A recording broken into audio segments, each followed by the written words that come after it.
All right, welcome back to another episode of Problem Solver Politics. I'm your host, Cardon with Cody Como, and today we're going to talk about Andrew Yang and whether or not, according to current polling data and our spider senses here at Problem Solver Politics, can Andrew Yang win the Democratic primary?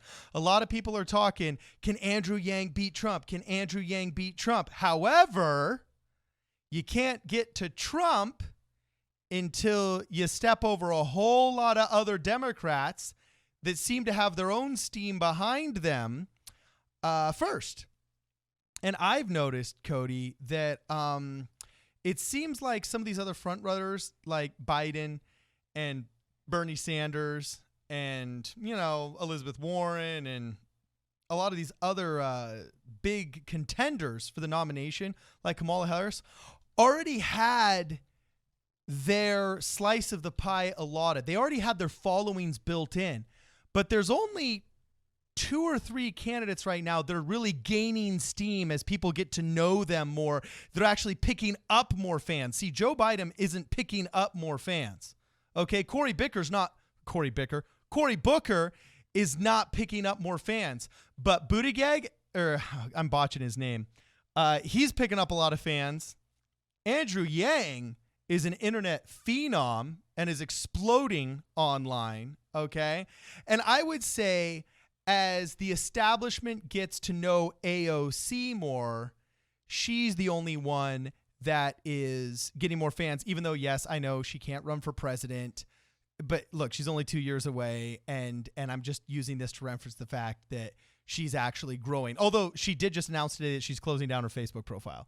So who knows? Maybe I'm wrong in that. That's just because she's a millennial, man. None of us use Facebook anymore. It's like saying I closed my MySpace down. I don't use MySpace anymore, guys. You can't find me there. Yeah, so forget I even mentioned AOC. It's really, in my mind, the only 2 people that are growing and have a growth pattern, okay, are Andrew Yang and Buttigieg, okay? So I have to look that up and make sure I'm pronouncing his name right. Yeah, it's close enough, man. Close enough. He's pulling at 4%. The fact that we're talking about him, I think, is good enough, right? Okay, awesome. So, hey, Cody, tell us, what is the data? Can Andrew Yang play the field and beat the field? Well, I mean, it's always tough on stuff like this because, for example, right now Andrew Yang's polling at about 1.2%, I believe, latest data. Of course, at one point, Donald Trump was polling at about 1.2% shortly before the primary. So it's tough to say. They have a bunch of kind of graphs here that kind of chart it. The biggest takeaway that I see from these polling data is right away, if you remove Joe Biden, that's 31% of the people that have been polled, who is not currently, I don't think, is he officially announced he's running for president yet, Joe Biden? No, but he's going to. But point being, it's pretty much counted. But point being, let's say he says something comes up, whatever. For whatever reason he doesn't run, there's now 31% of the electorate out there up for grabs. After him, it gets Bernie Sanders is kind of locked down, 21%. No one else is in double digits. Beto O'Rourke actually is at 8.3%. This is a real clear politics poll. So the latest one.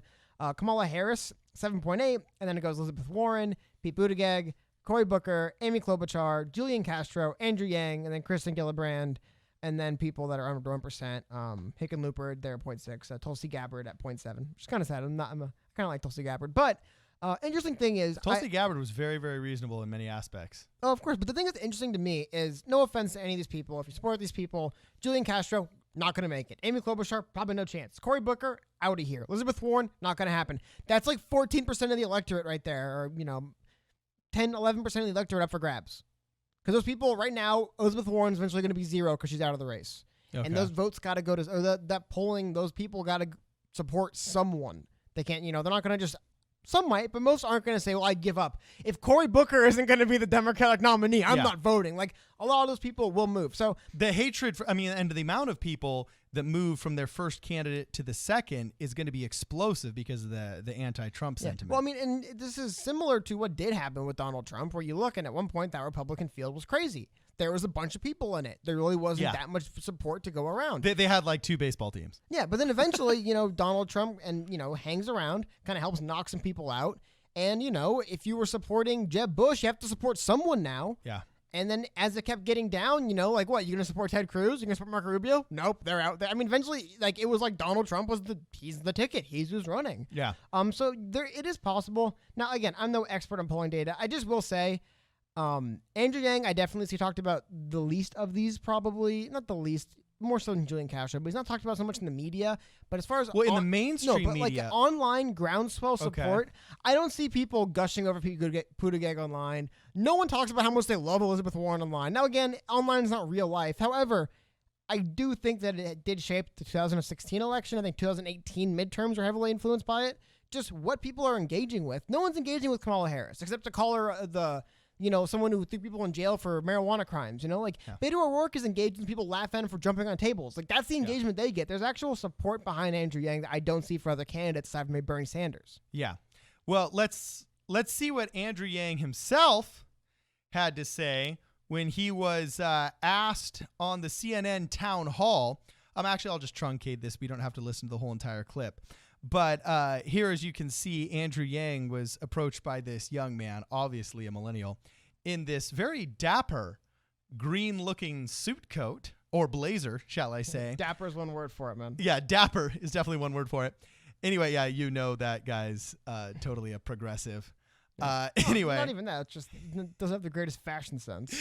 All right. So anyway, he asks him, can you prove to us right now that you can be emotional and passionate and articulate and beat Donald Trump? And basically, to make a long story short, Andrew Yang used one of his stump speech slogans and said, yes, I can beat Donald Trump, and I can show that I can beat him because I'm laser focused on the issues that he was talking about. And the opposite of Donald Trump is an Asian man who likes math. Ha, ha, ha. And we all clap like bark seals. And we all clap like trained seals. Or we all bark and clap like trained seals. Okay, that was a horrible analogy. But anyway, he thinks that he can beat Donald Trump. The question is, what would put him on the podium to be there, and could he win the 2020 primary? So we're going to go to 538.com, okay? And we want to explore the data. As you know, here at Problem Solver Politics, we're all very data-driven. And we're going to read this article that came out last month from How Andrew Yang Could Win the 2020 Democratic Primary. Now, his general knowledge and name recognition has gone up, okay, since this was written. However, the data distribution has not really changed too much, which is very interesting. So we're going to take a look at this. Nate Silver actually divides up the Democratic Party into 5 key groups: Black voters, millennials, the left, as it's called, party loyalists, and the Hispanic and Asian crowd. Okay. And you'll notice that he's got a big time appeal in the Hispanic and Asian crowd. Yeah. Wonder why. Okay. Got a big appeal in the millennial crowd. Okay. With his online presence.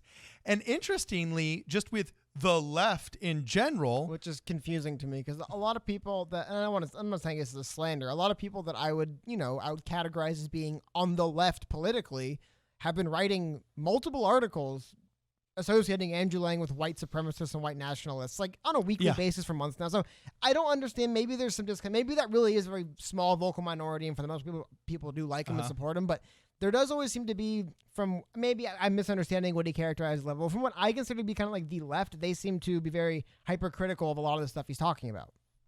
Yeah. So we're just going to analyze some of this data here really fast about Andrew Yang.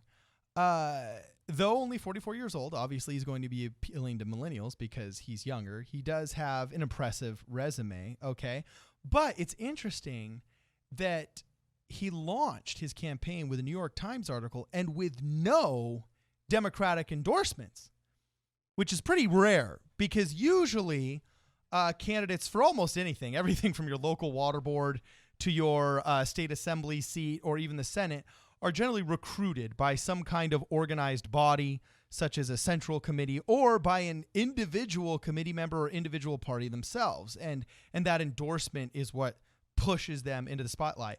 But Andrew Yang has no party endorsement and no candidate endorsement when he launches his campaign in February of 2018. And he's got an impressive resume, but he doesn't really have any kind of built-in audience. Everything has been earned.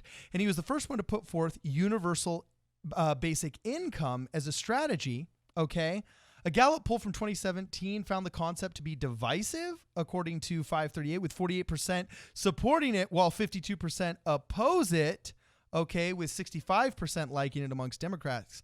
But that's growing because there's, interestingly enough, a conservative case for universal basic Check out income. a video? Yeah, that's a plug for our video. You got to check out the conservative case for universal basic income.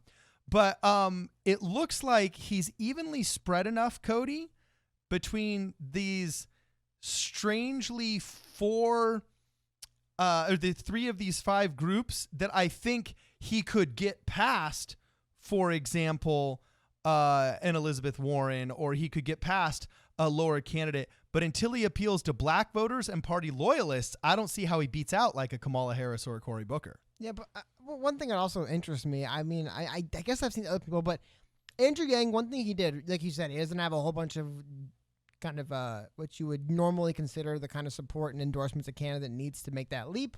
However, I'm sure like millions of other people, I found out about him on Joe Rogan podcast.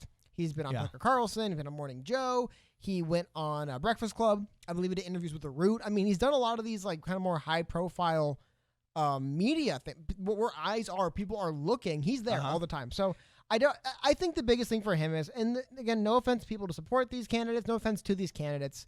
I can look at 1, 2, 3, Julian Castro, Amy Klobuchar, Cory Booker, Elizabeth Warren. They're not going to be here when we really get down to the time to pick the primary winner. They're just not. I mean, Cory Booker recently, basically, I don't know if he actually went through with it. He was going to have a big announcement. I'm running for like a big party in his hometown where he was the mayor. Okay. And no one showed up, so they kept delaying it. I'm not sure how it ended, but they were like prepared for 10,000 and like 150, 200 people showed up. Not exact the numbers, but idea being people aren't going crazy. In fact, I think Cory Booker is 3.7% of the data in these polls because it's just kind of like people are like, I've heard of him. Like, I don't think we're at a point yet in the election season where people are really informed, they're really motivated, they really have their candidate. I think right now a lot of people are like, yeah, Elizabeth Warren, I like her. I don't think we're at the point yet where they're really focused. So these polls are misleading. I think Andrew Yang, people talk about Andrew Yang. I don't know how Julian Castro's out polling him. I've heard no one mention him, but he's out polling Andrew Yang. So, well, this is why I think the fact that he's gaining more audience, I don't see Julian Castro gaining more of an audience. I see Andrew Yang gaining an audience. But he does have one Achilles heel here. And I'll go back to this 538 article before we finish that, quote, party loyalists will likely be Yang's weakest constituency. And you fast forward down, it says one constituency that might be in his corner, though, is the tech establishment, which I found interesting and obvious if you actually think about it. But this will probably help more with scaring up money than with scaring up votes. But he's so good at making something out of nothing, I think that actually could help him because, as once again 538 notes, the campaign claims Yang has already reached the 65,000 unique donors, which is one of the thresholds for qualifying for the debates, which we do know was true, and that he's raised almost $1 million.